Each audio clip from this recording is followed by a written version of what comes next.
Hello students, मैं विशाल गुप्ता आपका teacher. इस वीडियो में मैं आपको क्लास 11 सब्जेक्ट माइक्रो इकोनॉमिक्स का chapter number 1 economics and economy start कराने जा रहा हूं। स्टूडेंट्स, ये चैप्टर बिल्कुल आपके लिए पहली बार नया है, ठीक है जी। तो मैं आपको इसको बहुत ही आराम से और 2-3 वीडियोज़ में कंप्लीट करके दूंगा। तो इसको प्रॉपरली अंडरस्टैंड करने के लिए की कोशिश कीजिए। हालांकि ये सब्जेक्ट आपके लिए नया नहीं है, आप 9th क्लास से इसको पढ़ते आ रहे हो, लेकिन फ्रॉम द पॉइंट ऑफ +1 के क्लास से आपको इसको थोड़ा ब्रॉडर प्रोस्पेक्टिव से अंडरस्टैंड करना है।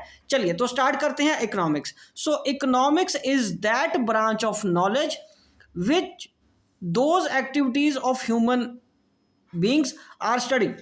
मतलब ये एक वो ब्रांच है नॉलेज की, एक वो स्टडी है जिसमें हम स्टडी करते हैं ह्यूमन बींग्स की उन एक्टिविटीज को which they undertake to acquire scarce means to satisfy their unlimited wants. मतलब इसमें हम क्या स्टडी करेंगे कि वो अपने लिमिटेड रिसोर्सेज मतलब स्केयर रिसोर्सेज को अपनी अनलिमिटेड वांट्स को सेटिस्फाई करने के लिए किस तरीके से इस्तेमाल करते हैं, ठीक है जी। So economics is that branch of knowledge in which those activities of human beings are studied which they undertake to acquire scarce means to satisfy their unlimited wants, ठीक है जी। It is also known as management of household. ये household की management भी मानी जाती है, इसको हाउस होल्ड की मैनेजमेंट भी कहा जाता है, इस तरीके से भी जानी जाती है। So human wants are unlimited. जैसा कि हम जानते हैं कि ह्यूमन वांट्स क्या है, अनलिमिटेड है, but the means to satisfy them are limited. Limited का दूसरा नाम स्केयर है, ठीक है। These means are called wealth. इन लिमिटेड मीन्स को हम क्या बोलते हैं कि हमारे पास वेल्थ, हमारी जिसको हम सिंपल लैंग्वेज में कह सकते हो हमारी इनकम, हमारी मनी, हमारे पास रिसोर्सेज, ठीक है। और टेक्निकल लैंग्वेज में वो उसको क्या बोलेंगे, वेल्थ। हमारे पास हमेशा लिमिटेड होती है, बट हमारी वांट्स है वो अनलिमिटेड है। Each household likes to utilize so its wealth as to satisfy most of its wants to satisfy maximum of these.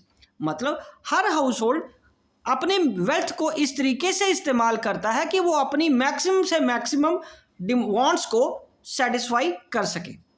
उसी तरीके से likewise a producer tries to maximize his profit. वो अपने profit को maximise करने की कोशिश करता है, ठीक है, by allocating his scarce resources to the production of different goods and services. Okay, वो अपने स्केयर रिसोर्सेज से वो इस तरीके से प्रोडक्शन करता है गुड्स एंड सर्विसेज की कि उसका प्रॉफिट मैक्सिमाइज हो। Okay, and third, at the level of economy as a whole maximization of satisfaction implies maximization of social welfare. और economy as a whole maximization of satisfaction कैसे होगा, maximization of satisfaction social welfare से होगा। मतलब social welfare जितना ज़्यादा government के through हो पाएगा उसको हम क्या बोलेंगे, इकोनॉमिक्स, ठीक है जी, एट मैक्रो लेवल या at level of economy as a whole, ठीक है जी। Okay, thus it is to achieve the objective of maximization of satisfaction at the individual level, maximization of profit at the level of producer and maximization of social welfare at the level of economy as a whole that we need to study in economics. ये हमें economics में study करना है। Okay students, तो चलिए आगे हम बात करते हैं कि इकोनॉमिक्स का मतलब क्या बना। So economics is a science of human behaviour concerned with the allocation of scarce means in such a manner that consumer can maximize their satisfaction, producers can maximize the profit and society can maximize their social welfare. अब यहाँ तो पता चल गया consumer जैसे मैं कोई pen consume कर रहा हूँ, पेपर कंज्यूम कर रहा हूँ, मैं एज एन इंडिविजुअल, यहाँ बहुत सारे हम इंडिविजुअल होकर अपनी सेटिस्फैक्शन की बात करते हैं। प्रोड्यूसर सेक्टर क्या करेगा, प्रोड्यूसर अपने रॉ मटेरियल को, अपने इनपुट्स को, अपनी रिसोर्सेज को इस तरीके से गुड्स एंड सर्विसेज प्रोड्यूस करेगा कि उसको प्रॉफिट मैक्सिमाइज हो। लेकिन सोसाइटी सोशल वेलफेयर कैसे करेगी, सोसाइटी अपने आप में कुछ नहीं करेगी, society with the help of government के इंटरमीडिएट से, गवर्नमेंट के बीच में आने की वजह से, गवर्नमेंट के शामिल होने की वजह से ये सारे मैक्सिमम सोशल वेलफेयर हो पाएगा। मतलब सोसाइटी का जो सोशल वेलफेयर है वो गवर्नमेंट के हाथों में है कि किस तरीके से गवर्नमेंट के पास भी जो रिसोर्सेज है, लिमिटेड रिसोर्सेज हैं, उससे अनलिमिटेड जो मतलब वांट्स हैं सोसाइटी की, उसको कैसे सेटिस्फाई करेंगे। That is called maximization of social welfare of the society by the government, by the government और थ्रू गवर्नमेंट, क्योंकि अपने आप कोई नहीं करेगा, सोसाइटी हम सभी से मिलके बनती है, ठीक है जी, थ्रू गवर्नमेंट, लेकिन गवर्नमेंट के थ्रू ही सोशल वेलफेयर होगा। ओके जी। तो उसके बाद है two basic characteristics of resources and means. जो दो मेन कैरेक्टरिस्टिक्स हैं, बेसिक्स हैं, ठीक है जी, विशेषताएं हैं, हम कह सकते हैं कि मीन्स की या रिसोर्सेज की क्या है। एक तो वो स्केयरसिटी, स्केयरसिटी का मतलब कमी, हिंदी में लिख रहा हूँ कमी, ठीक है, और उसको लिमिटेड भी बोल सकते हैं। ओके। और अल्टरनेटिव यूजेस का मतलब अल्टरनेटिव यूजेस कि हमारे पास जो स्केयर रिसोर्सेज है उसके अल्टरनेटिव भी हैं, अलग अलग उपयोग भी हैं, अलग अलग उपयोग में लाया जा सकता है। जैसे दूध 1 लीटर दूध आया घर में, उसकी चाय भी बनानी है, दूध भी पीना है, दही भी जमाना है, तो बहुत सारे अल्टरनेटिव अवेलेबल हैं, लेकिन आया तो 1 ही लीटर है ना, तो वो लिमिटेड है और उसके अल्टरनेटिव्स अवेलेबल हैं। ओके। तो उसके बाद scarcity. So scarcity it refers to the situation when what you have is less than what you wish to have. जो आपके पास है, जितना आपके पास होना चाहिए, जितना आप सोच रहे हैं कि मेरे पास होना चाहिए, उससे यदि वो कोई चीज़ कम है तो वो उसको क्या बोलेंगे, स्केयरसिटी, उसको क्या बोलेंगे, स्केयरसिटी। फॉर एग्जांपल मैं इन्हीं की बात करूं, मान लीजिए मेरे पास ये 50 नंबर ऑफ पेजेस हैं, मुझे एक पूरा बंडल चाहिए था 500 पेज का, पर वो मेरे पास इस वक्त अवेलेबल नहीं है, तो इसका मतलब मेरे पास पेपर की कमी है, मेरी वांट ज़्यादा है बट रिसोर्सेज मेरे पास कम है, जिसकी वजह से मैं पेपर ज़्यादा नहीं खरीद पाया, तो इसको क्या बोलेंगे, scarcity. So in other words scarcity implies A situation when supply of resources is less than the demand for resources. So now choice is the outcome of so scarcity. choice हम आएगी आगे, choice outcome की कैसे आएगी scarcity से, क्योंकि कमी है इसीलिए तो मुझे चूज करना पड़ रहा है, क्योंकि मेरे पास अगर मान लो 100 रुपया है, मुझे 2 चीज़ें खरीदनी है, एक पेपर का रिम खरीदना है, ठीक है, और पेन खरीदने, पर 100 रुपये में दोनों चीज़ें नहीं आ पा रही, तो मैं कुछ पैसा इस पे खर्चूंगा, कुछ पैसा इस पे खर्चूंगा, या सारा पैसा इस पे खर्चूंगा, इस पे ये सामान कुछ नहीं आ पाएगा। अगर सारा पैसा मैंने इस पे खर्चा तो फिर ये सामान नहीं आ पाएगा, तो इसलिए हमें चूज करना पड़ता है, चॉइस करनी पड़ती है कि कौन से प्रोडक्ट को हम खरीदें। हमें दोनों प्रोडक्ट इक्विवेलेंटली ही चाहिए होते हैं ना, मैं अकेले पेन का क्या करूंगा या अकेले पेपर का क्या करूंगा, तो दोनों चीज़ें मुझे इस तरीके से खरीदनी पड़ेगी, इस तरीके से चॉइस करना पड़ेगा कि मेरा मैक्सिमम सेटिस्फैक्शन हो। उसी तरीके से यदि किसी एक व्यक्ति की इनकम 10,000 है तो उसको अपना घर का रेंट भी देना है, बिजली का बिल भी देना है, बच्चों की पढ़ाई का पैसा भी खर्चना है, उसको ग्रोसरी का सामान भी खरीदना है, उसको दूध वाले को भी पैसे देने हैं, और उसको वेजिटेबल्स के लिए भी मंथली रखना है, कुछ मेडिकल एक्सपेंसेस के लिए भी रखना है। पर वो सारी चीज़ें कैसे करेगा 10,000 से?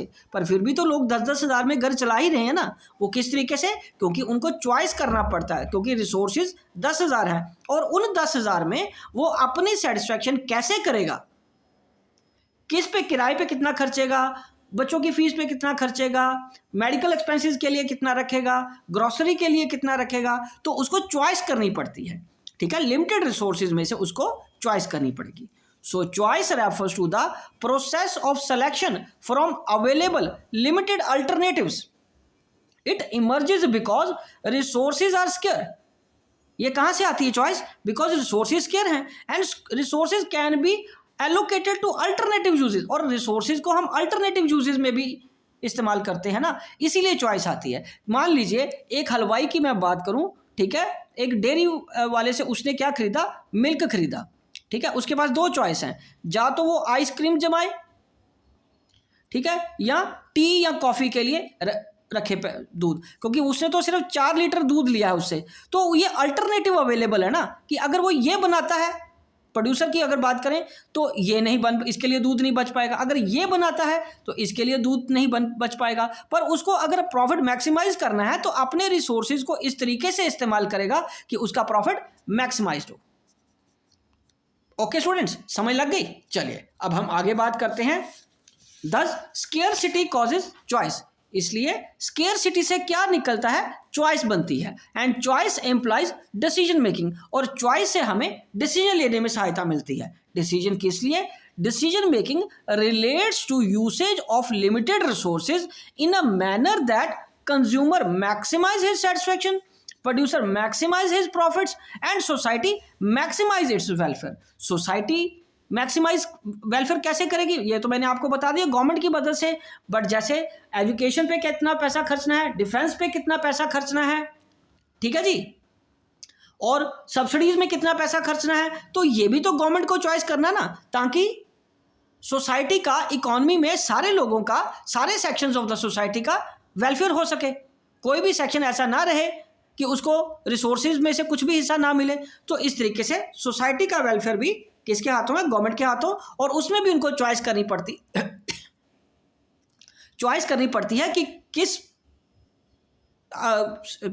रिसोर्सेज को किस प्रायोरिटी के बेसिस पे इस्तेमाल किया जाए, स्पेंड किया जाए, ठीक है जी। तो अब क्रक्स में क्या निकल के आ रहा है कि the essence of economics, economics बनती कैसे है, उसका इंपॉर्टेंट या इसेंशियल आइटम कौन सी है। So scarcity of resources in relation to unlimited human wants, scarcity of resources in relation to unlimited human wants, और उसके बाद problem of choice, allocation of resources to alternative uses, and economic problems arising out of scarcity and choice. तो तीन essential चीजें बन के आई economics में। पहला क्या है, scarcity of resources in relation to unlimited human wants, क्योंकि हमारी जो वांट्स हैं वो अनलिमिटेड है, और उसके लिए हमारे पास वेल्थ, हमारे पास इनकम, हमारे पास रिसोर्सेज स्केर्स हैं, लिमिटेड है। दूसरा प्रॉब्लम ऑफ चॉइस है, मतलब उस एलोकेशन ऑफ रिसोर्सेज है कि उसके अल्टरनेटिव यूजेस भी अवेलेबल हैं।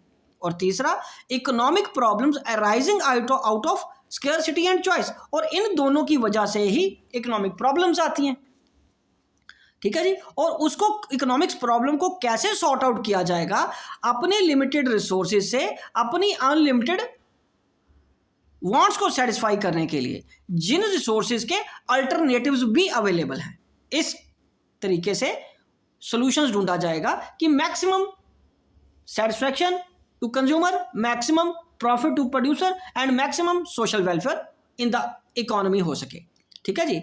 Thus, economics is a science of human behavior confronted with the problem of choice, जो संघर्ष कर रहा है प्रॉब्लम ऑफ चॉइस के साथ और the problem of allocation of resources to their alternative uses.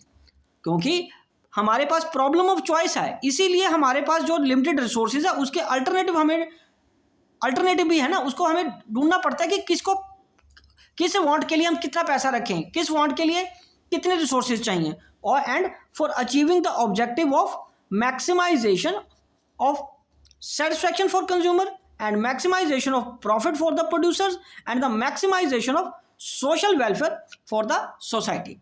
ठीक है स्टूडेंट्स, तो ये था इकोनॉमिक्स का मीनिंग, ठीक है जी। तो नेक्स्ट वीडियो में मैं आपको कराऊंगा माइक्रो और मैक्रो इकोनॉमिक्स, ठीक है जी। तो इसी के साथ ये वीडियो मैं कंक्लूड करता हूँ। ये वीडियो को देख के ही आप अपने नोट्स बना लीजिए और रिवीजन भी यहीं से कर लीजिए। ओके जी, डन।